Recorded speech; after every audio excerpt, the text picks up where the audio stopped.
All right, let's let's talk about some books real quick. First, we're gonna get this bad boy out of the way. Read the illustrated Harry Potter and the Order of the Phoenix. Everyone is familiar with this by now. It's gorgeous. It's great. It was a great time reading it. If I had to choose one, this is probably my least favorite of the series. So for that reason, I gave it 4 stars, but still so much fun reading that. Next, I did Adventuring Together by Greta Askridge. This is a really fast read all about adventuring with your kids. She talks specifically about hiking with them, but it applies to a lot of other things and basically just the idea of doing hard things with your children and how those hard things make the best memories. Like I said, it was a very fast read, and I'm not sure it really said anything really that new to the idea of going outside and hiking or camping with your kids, but it was still very encouraging, and I think we could always use a little bit more encouragement in fighting our toddlers into their winter clothes. So this was a good read, especially in January. Next, I did an audiobook of Call Us What We Carry, which is a poetry collection by Amanda Gorman. I am not a big poetry reader, so I'm sure I missed some of the nuances of this read. However, it was very heavy on the topic of COVID.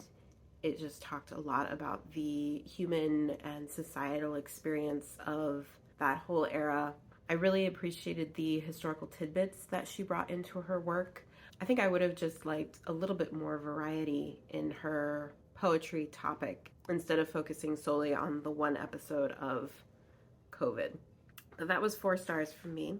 Another audiobook I did was I Must Betray You by Ruta Sepetys. This was an amazing audiobook. It's about the communist regime in Romania in the late 1980s, specifically 1989, right before the revolution of that country. This is an episode of history that I knew nothing about.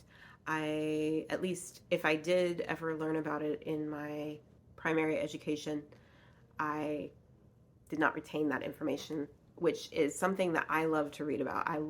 One of my favorite types of historical fiction are the ones about things that I've never heard of before. So I really appreciated that. It was a very intense read. It's about a teenage boy getting roped into the very extensive, I guess you'd call it a spy network that the Communist Party managed at that time, basically having everybody spy on everybody else, on their neighbors, on their family, on their friends, and just the incredible emotional trauma that caused a whole population. It was a very intense read to the point where I could physically feel my heart pounding at several points throughout the story. Absolutely great, 5 stars.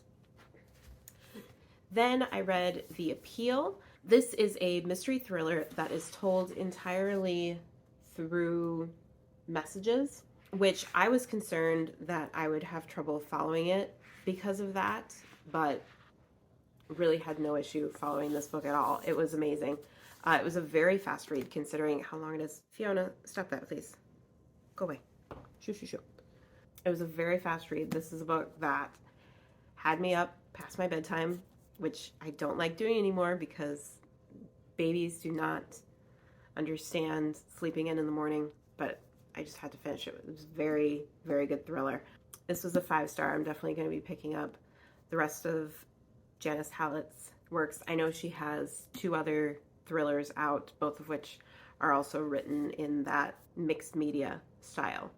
So I'm very excited about that. Then we had The Lion in the Living Room, How House Cats Tamed Us and Took Over the World.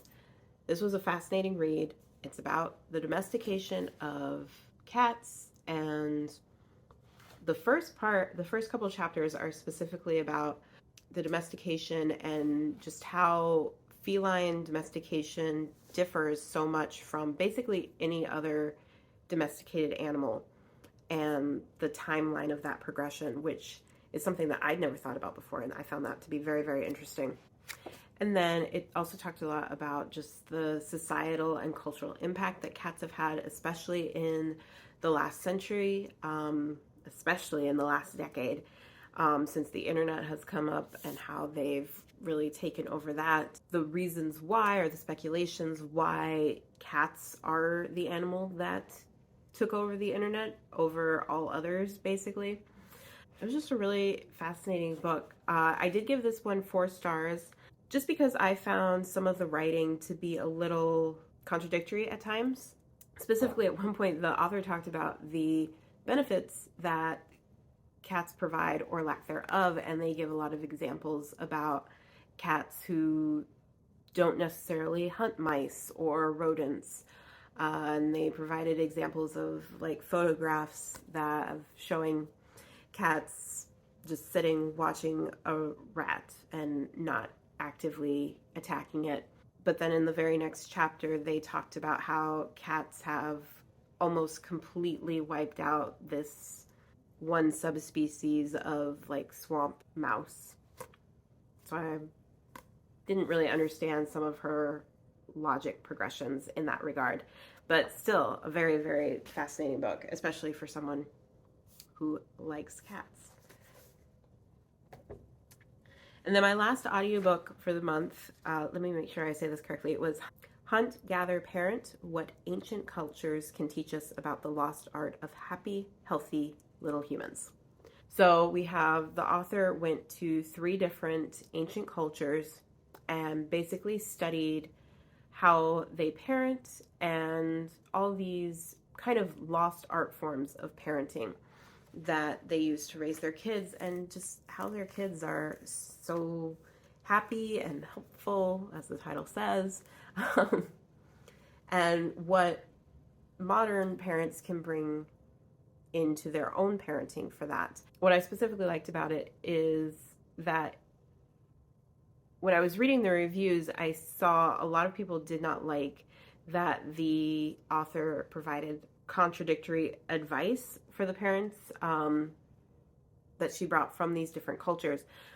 What I liked about that, and what I thought was kind of the point of the book, is that there is no one right way to parent, which I think us in Western society have kind of fallen into the trap of believing that there is one right way to parent, and just giving ourselves all this extra anxiety trying to figure out what that one right way is. And maybe that one right way works for a very small part of our child's lives, but as childs grow and change and gain skills and change sleep habits, that no longer works, and then we're all stressed out trying to figure out how to fix it. And so when I say I think this is a book that every parent should read, what I mean is this book or ones like it, I've seen a lot, not necessarily in the parenting genre, but there's quite a few in like travel log or travel memoir types of Americans, or at least the ones that I have read because I'm reading in English, of Westerners who have gone and lived in a different culture for several years, and this was their experience of, they had this idea of what parenting was or what it was going to be, and then they raised their kid in France, and actually there's all these other aspects to it.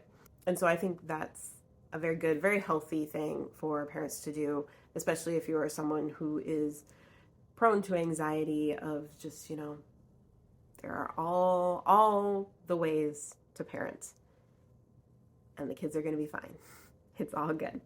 Then, segueing off of parenting, I'm going to start doing something kind of new, which is I'm going to start reviewing some of the children's books that I am reading with Arthur.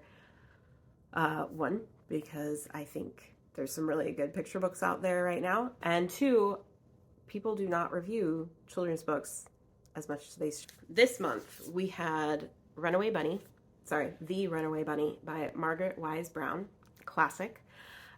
This has beautiful Beautiful illustrations about a bunny who wants to run away.